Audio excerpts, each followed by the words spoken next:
You know, I did add a few final, I say final every time, a few more details to the airplane. Radio mast and the radio wire is installed. It's a piano, it's a guitar string, one of my favorite things to use on a model kit is a scrap piano, a scrap guitar string. Anyway, that's what that is. It's only glued in at the top, so if something knocks against it, it should pop out of the fuselage. So it's just bent. There's like a, I don't know, an inch or so of the string, just sunk into the fuselage there, no glue. And that way, something happens, nothing gets broken, it just pops out. Over time you learn, what it is that takes down your hard work, and usually it's either a radio mast or a pitot tube. And speaking of pitot tube, there's the pitot tube. I don't know if that's going to focus or if you get enough backdrop to see it. There it is. And that's just a length of tubing with a pin and then a small scrap of something or another stuck into the pin to make it look like a pitot tube there. So there's that. And then there are struts now holding the main inner landing gear doors. So there's, struts on each side as it would have on the prototype. Okay, and so those are the latest details I've added. Nothing else, I don't think. I haven't added anything else. I did do the video on the canopy now being slider, cut apart and slidable. Let me pop that in where it goes in there. You can see the alignment isn't bad. That's not bad. Right? So, anyway. Canopy slides. Huzzah. And that's, so now we're closer to having a complete final model. If there's any other details that I think of, and I add them on, I'll be sure to take another short video. Let you guys see exactly what, the final product looks like. But this isn't bad for a Guillow kit. It's a Guillow kit, dressed up a little bit, a little extra effort, and you get a fair representation. And that's true of any of their models that are designed to be scale-like or more or less scale. On these 1000 series, the Dauntless, P-47, the Stuka, Corsair, and the Hellcat, I don't know if I'm missing one. That's really, it really is true that these build out into a really, decent representation of the prototype aircraft. The 400 series, which is the same scale, 1/16, are also very good and give you a really good scale representation. I mean, the only thing you really have to be looking out for is that flat bottom airfoil, and if you don't mind that, you just infill it or sheet it or whatever and leave it. It's fine. Most people don't notice that's happening, or that it's not correct to scale. I mean, and if you're the builder, you decide what you want to do.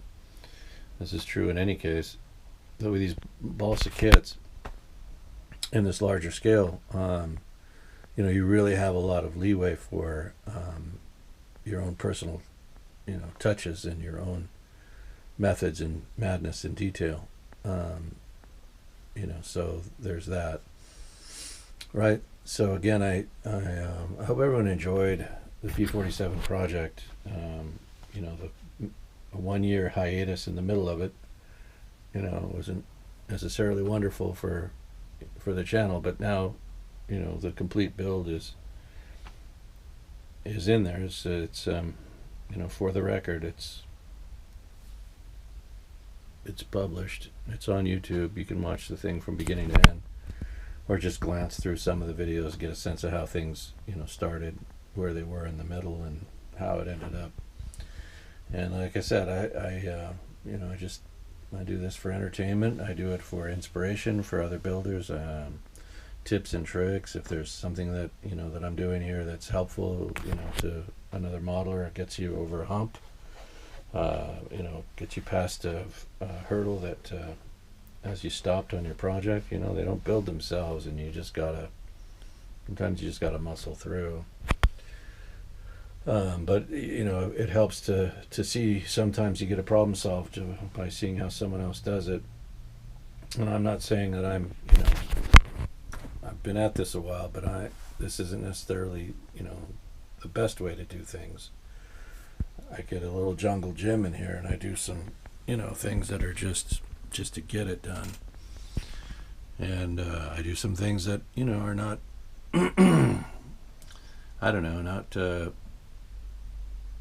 textbook to the modeler's guide of how to build stuff. I mean, I don't use jigs, and I don't use a lot of measuring devices or anything. I just kind of eyeball everything.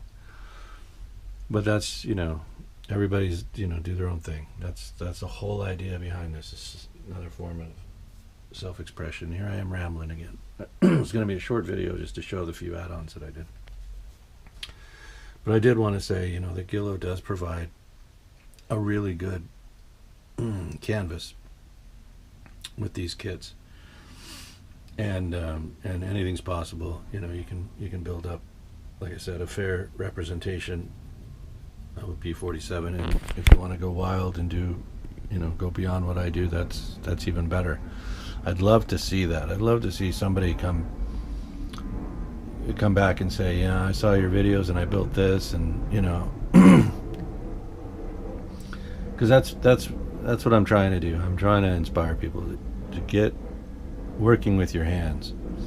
We don't want to get too far afield from, you know, putting things together by hand and solving problems by using our hands and our tools and, you know, our wits or whatever. I think it's better than, or more rewarding than you know, doing digital stuff. But not to take anything away. Here, now I'm really going to get in a hole. Well, what do you mean? That kind of thing. I don't know. Just forget all I said. You know what I'll do? I'll put a music track over this video. That's what I'll do. Yeah, I'll put some country music on, or I'll put some, you know, we'll do some of that 80s vibe club music or something. That's what I'll do. That's what I'll do. Instead of just me, you know, babbling. Because what do you need me for? All right, later.